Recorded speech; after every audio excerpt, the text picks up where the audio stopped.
Hi guys, welcome to Sarah Katie Reads. Today I'm going to talk about my summer reading goals. I have a giant pile of TBRs, to be reads, for this summer, mostly because I am participating in Summer Book Bingo put on by Seattle Arts and Lectures and the Seattle Public Library.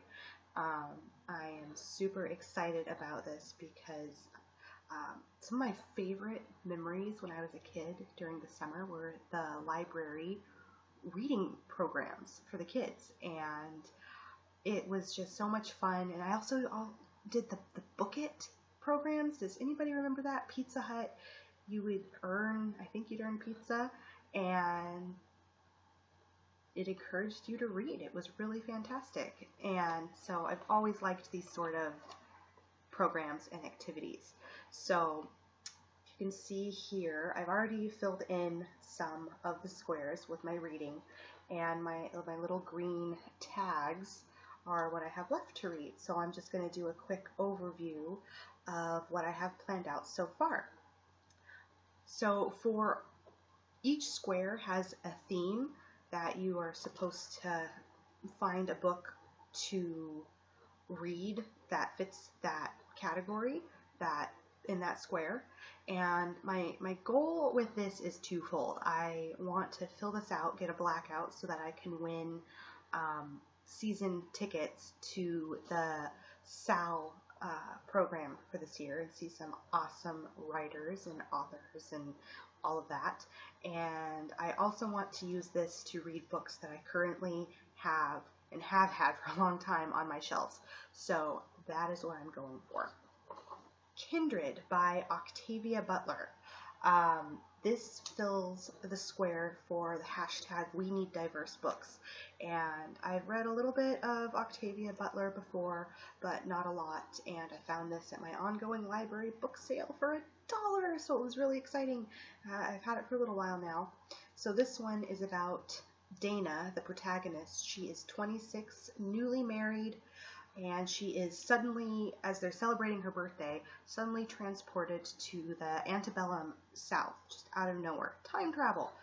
And this happens repeatedly to her. She's drawn back into the slave quarters, and each time that it happens, she stays longer and longer, and things become more dire. That's my understanding. So things are becoming more dangerous. Will she survive? Will she return home? What's going to happen? So I am really looking forward to reading this. Kindred, Octavia Butler. Next up, to fill the square for a collection of short stories, I will be reading The Lone Ranger and Tonto Fist Fight in Heaven by Sherman Alexie. I have never read any of Sherman Alexie, and I feel like that's really been an overlook on my part, considering he's kind of from this general area. He's well known, he's well respected, and this is his first collection of stories, and it was the basis for that movie Smoke Signals that he did, oh gosh, a long time ago. I don't remember when it came out, but I remember really, really loving that movie. So I am looking forward to reading this. Figured it was about time to read it. It's been on my shelf for a few years, so here we go. Looking forward to it. The Lone Ranger and Tonto Fist Fight in Heaven. The category of set someplace you've always wanted to visit, I have The Devil in the White City. It takes place in Chicago. I've always wanted to visit Chicago. There's lots of amazing museums I would like to see, some good shows, and a whole bunch of Rick Bayless restaurants I'd really like to visit. So this one is about the 1893 World's Fair, and I guess it tells two stories about two different men, and one of them the architect behind the World's Fair, the other one a serial killer who is using the fair to lure his victims to their death. It sounds really interesting. I like history like this, and it won the Edgar Award for Best Fact Crime, so I'm looking forward to learning about this. the Gilded Age in Chicago and what was going on. So, The Devil in the White City, Eric Larson.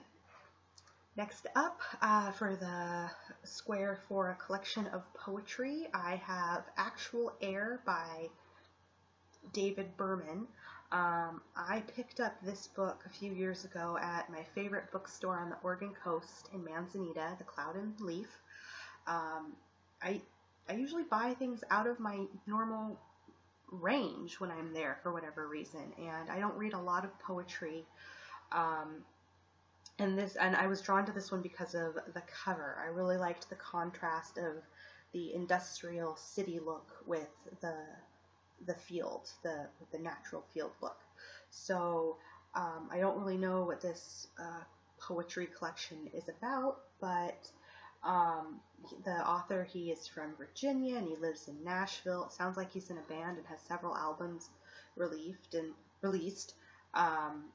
Other than that, I really don't know anything about it, and poetry can be so intensely personal that we'll see how I get along with it. We'll check that out. I normally read a lot of Mary Oliver, her poetry. I really like her nature settings, her naturalism. So this sounds like that will be different. So give this a go. Actual Air. Next up for category of novel. So I'm getting two birds with one stone with this one, with Isaac Asimov's I, Robot. This is also one of the novels we're reading for my book club that will meet mid-month in July. This is where we're introduced to Asimov's 3 laws of robotics. They mustn't harm a human being, they must obey human orders, and they must protect their own existence, but only if that doesn't violate the first 2 laws. So we'll see in this book the invention of the first positronic man, and we'll go from there. We'll see what happens. I've read Foundation, but that was a long time ago, and I've read some of his shorter fiction. I had a sci-fi class in college I loved, and we looked at Asimov a lot, but I really haven't had any other reading experience with him in a long time. So I'm looking forward to getting into this. So I, Robot, Isaac Asimov. And for the category of local author, I have Darkwoods. Sorry, the glare is terrible. This is by a young woman named Marta Stahlfeld. I got it actually in 2012 at a farmer's market. She was there with her books. So she's very local. She wrote this. It was published in 2012, so I guess she was 17 and younger when she wrote it, and I'm not too sure what it's about, but the blurb on the back says, a fight for freedom that draws all warriors, good versus evil, forest creatures. It sounds very Redwall-esque, and I loved those books as a kid, so this should be fun, and supporting a young local author, that's exciting. So Darkwoods by Marta Stahlfeld. Next up for the category of SAL speaker, Seattle Arts and Lectures series, one of their speakers, either past or present, I chose Margaret Atwood's Oryx and Crake.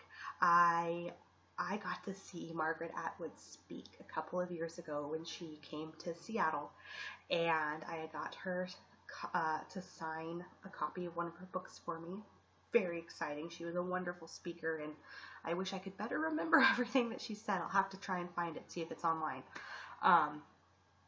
But I've had this on my shelf for a while, Oryx and Crake, and it's the first of her well-known trilogy.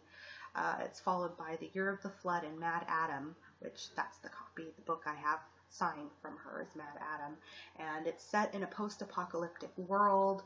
I don't know a huge amount about it, except I've always heard extremely positive things, and what's fun about this particular copy, I got it used, and somebody must have used it for a lit class, because there's some notes and marginalia in here, and I always like finding books with marginalia to kind of see what's going on in other people's heads. So, Oryx and Crake, Margaret Atwood.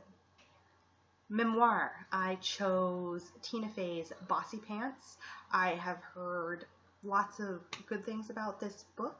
It sounds hilarious. People say it'll make you laugh. I generally like whenever I see her run across her on TV or in movies, and I'm looking forward to reading this. I've had it on my shelf for a couple of years, and it looks like it'll be a good, fairly quick read to go between some of the heavier books I will be going for this summer. So, Tina Fey's Bossy Pants. They have a square for written more than 100 years ago, so I figured the Bhagavad Gita would fill that out quite well. I've had this on my shelf for years and I've never read it. I feel so bad. I feel like it's one of those classics of religious literature that I should have read, and it's considered an essential text of Hinduism, examining the purpose and justice of war, conflicting duties, and ultimately, according to the back of this copy, works towards an understanding of the spiritual nature of man and the world. And the format is a conversation that takes place between a warrior prince named Arjuna, I hope I'm pronouncing that right, and then his charioteer, who happens to be the god Krishna. So I'm really looking forward to reading this. I've been meaning to for ages, and I've had it on my shelf for probably close to 15 years. That's pretty bad. It's time to read it. So we're going to do it. We're going to do it this summer. So the Bhagavad Gita. Last up, there's a square for Out of Your Comfort Zone. I have two books. I'm not sure which one I'm going to pick, and they're both by Toni Morrison. I have never read any Toni Morrison, and I've only heard wonderful things, and I'm trying to branch out in my reading, read more diverse authors, more experience new ideas, and like I said, I just can't believe I've never read any Toni Morrison before. So I have Beloved, and I have The Song of Solomon. I know they both examine some really, really hard, difficult themes, but I'm not sure which one to pick. Look at this cover. It's like pre-Raphaelite art almost, or Art Nouveau. I absolutely love it. It's beautiful. But again, I know nothing about it. I got it at the library book sale, and I saw the cover, and I saw the author, and I grabbed it. Beloved, I know, is about slavery and the after effects of slavery. But again, that's all the detail I really know about it. I haven't looked up a full synopsis yet. So if you have a suggestion of which one I should pick for the Out of My Comfort Zone square, let me know in the comments just below. Just type it in there, let me know. Otherwise, I might just flip a coin, because they're both supposed to be excellent. So gotta get them done. So those are my summer goals, my summer reading goals. It's a really big stack, and I've already got some of it filled out, but I feel like I'm setting myself quite a task. I have until September 5th to complete it, so I will keep you updated as I go along, maybe do some like book wrap-ups, mini reviews as I start to work my way through them. If you have any questions or any advice on what I should read for the Toni Morrison books, or just anything you want to say to me, put them in the comments below. And I hope you enjoyed my video today, and thanks for watching. Bye!